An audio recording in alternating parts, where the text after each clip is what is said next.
The battlefield burns, yet it is not fire that makes the air unbreathable. It is despair. You can feel it. You can almost taste it. The heat is not just the flame dragon's doing.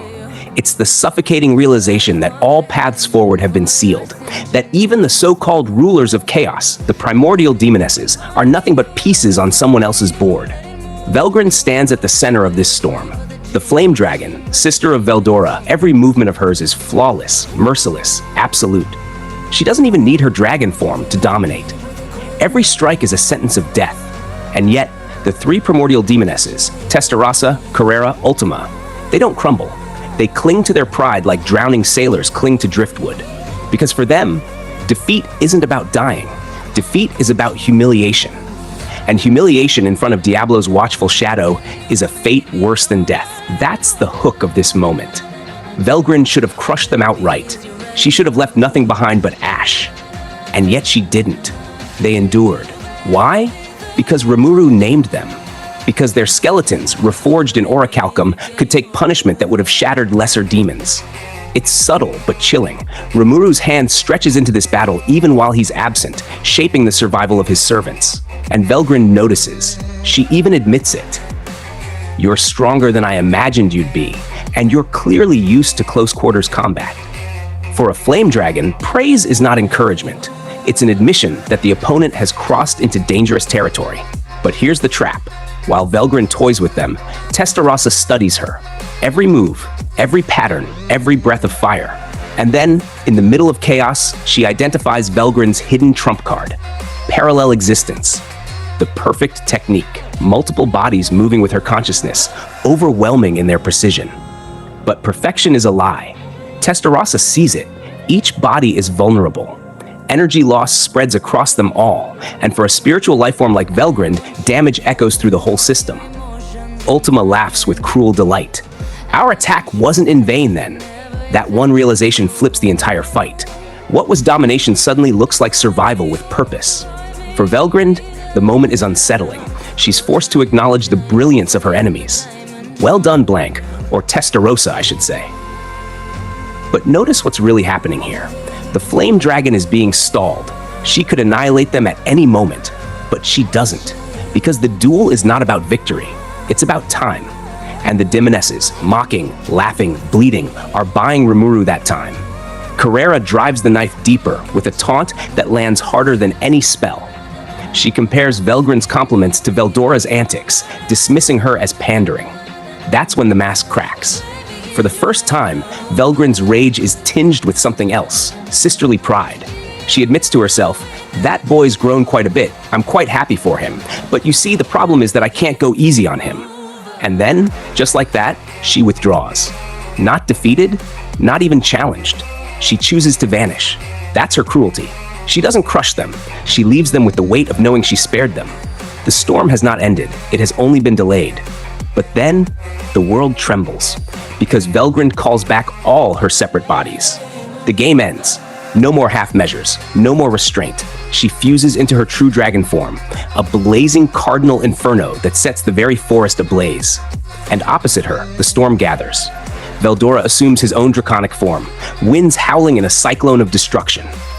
Brother and sister, true dragons, at last reunited. Not in embrace, but in battle. Velgrynd remembers the last time, 2,000 years ago. A skirmish so small, and yet the volcanic scar of that clash still burns in the world today. Back then, he fled. But not this time. This time, Veldora stands proud. He roars with confidence, brimming with magicules that have only grown since his release. Velgrynd admits it, quietly, almost to herself. The ceiling hasn't weakened him after all. In fact, I'd say he's stronger than ever before. But her heart refuses to accept what her eyes see. Strength without control is meaningless, and she is mastery incarnate. So she convinces herself she still holds the advantage, that her discipline outweighs his raw growth, that she can protect Emperor Ludora, whose power weakens by the day, by swiftly capturing her reckless brother. That is her real motive. Family, but not the one standing before her. Then the first clash. Velgrynd breathes fire, but not ordinary fire. Burning breath, overlaid with accelerated destruction. It doesn't just burn, it destabilizes energy itself. Even a spiritual being would collapse under it. But Veldora avoids it, effortlessly. His booming laugh cuts through her certainty. Quahaha! Your breath has accelerated destruction applied to it, doesn't it? If that struck me, my magical force would have gone berserk, so it's only natural that I'd avoid it. That's when it hits her. He knows. He didn't just dodge by luck. He understood the nature of her attack, and that means only one thing. He has an ultimate skill. Faust, Lord of Investigation. A skill that sharpens instinct into certainty. That turns guesses into truths. That elevates his reckless intuition into a weapon as sharp as her flames. For the first time, Velgrynd falters. You truly have grown up, I'm glad. The words are soft, but the meaning is jagged. Her brother is no longer predictable. He is dangerous. What follows is a duel that pushes beyond strength. Velgrynd unleashes nuclear cannons through Raguel, Lord of Relief.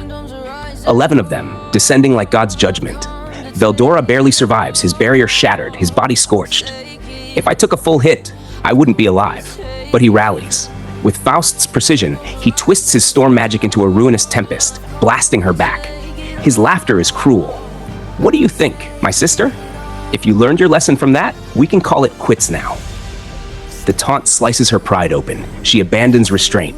Multiple heads sprout, each spewing burning breath, forming a cage of flame from heaven to earth.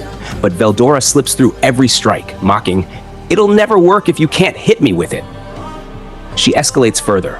She unveils Burning Embrace. The battlefield itself melts, vaporized lava raining upward as bloody lava, a storm of molten death from which no creature can escape. Once captured in the cage, there was no escape. That is her belief, her certainty. But Faust disagrees. Veldora's skill whispers warnings, predict danger, investigate truth, and then control probability. What begins as a coin toss for survival, a desperate gamble to abandon his dragon form and weave through as a human, becomes a certainty. The odds double. The impossible becomes inevitable. He shifts, human once more, and slips through the molten storm unscathed. Behind Velgrynd, his laughter rings out. If it doesn't hit me, it doesn't matter. For the first time, Velgrynd panics. The cage has failed. The inescapable has been escaped. And in that instant, she sees him not as a reckless fool, not as her baby brother, but as an equal, as a rival. You're all grown up now, Veldora. So if you decide by your own free will that you want to defy me, I will no longer tolerate it. The final escalation is brutal. Veldora unleashes Stormblast, a technique born from Rimuru's influence. It strikes her, and for the first time, Velgrynd feels pain. Real pain. She admits it silently, stunned. He has grown into something that can wound her. But the duel is already over, because Velgrynd never intended to finish this battle with her own hands. While Veldora danced in her flames, she moved the Emperor's flagship into position. And from it comes her chosen executioner, Kondo. Cold, calm, merciless. He draws upon Sandalphon, Lord of Judgment, and fires the Judgment Bullet, a god-slaying weapon, moving at the speed of light, piercing through every barrier. Veldora never sees it coming. It tears through him. His roar is not of strength, but of betrayal. My sister turned to someone else for help, but the real betrayal is yet to come. Emperor Ludora himself acts. One command, one power. Regalia Dominion. And with it, he attempts to seize Veldora's very soul. The dragon, who once laughed at everything, suddenly feels chains closing around his spirit. And through the soul corridor that binds him to Rimuru, the danger threatens to spill over.